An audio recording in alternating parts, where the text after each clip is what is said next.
Assalamualaikum warahmatullahi wabarakatuh.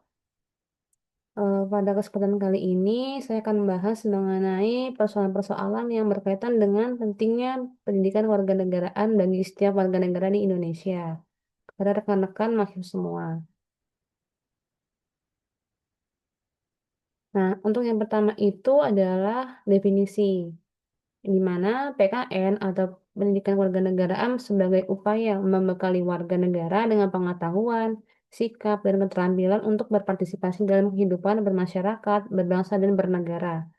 Jadi, untuk mata pelajaran PKN ini yang mungkin rekan-rekan mahasiswa semua pernah dapat di SMP, SMA, ataupun perkuliahan itu semuanya sangat-sangat bermanfaat supaya kita bisa tahu bagaimana sih seharusnya bersikap sebagai seorang warga negara. Nah, lalu apa sih tujuan dari kita belajar PKN? Yaitu membentuk warga negara yang patriotik, disiplin, beretika, dan bertanggung jawab. Jadi semuanya itu lebih mengarah kepada sikap masing-masing individu. Nah, lalu persoalannya itu ada tiga. Yang pertama, rendahnya kesadaran politik dan demokrasi di kalangan generasi muda. Jadi, kalau misalkan kita kurang paham PKN, lalu kita tidak mengetahui secara menyeluruh, kita belum pernah belajar, ya kita juga tidak akan mengerti ketika kondisi negara ini sedang tidak baik saja.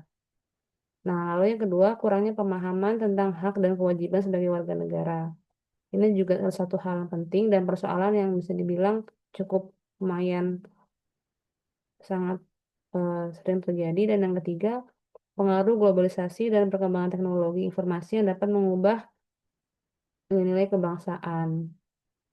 Nah, ini berkaitan dengan ketika kita membaca berita itu seringkali tidak sesuai dengan kenyataannya.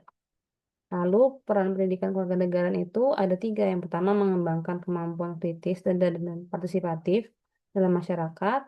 Lalu yang kedua, menanamkan nilai-nilai toleransi, disiplin, tanggung jawab sosial. Dan yang terakhir, membekali warga negara untuk bisa paham terkait Pancasila, UUD 45, dan Bhinneka Tunggal Ika. Itu tiga hal itu adalah harus bisa dipahami karena itu merupakan salah satu hal yang dasar yang kita wajib tahu.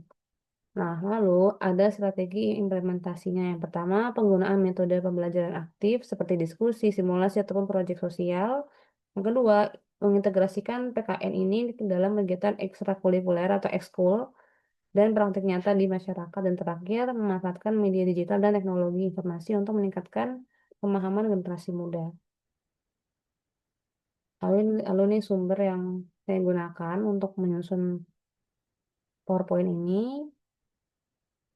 Kurang lebihnya mohon maaf apabila ada kesalahan.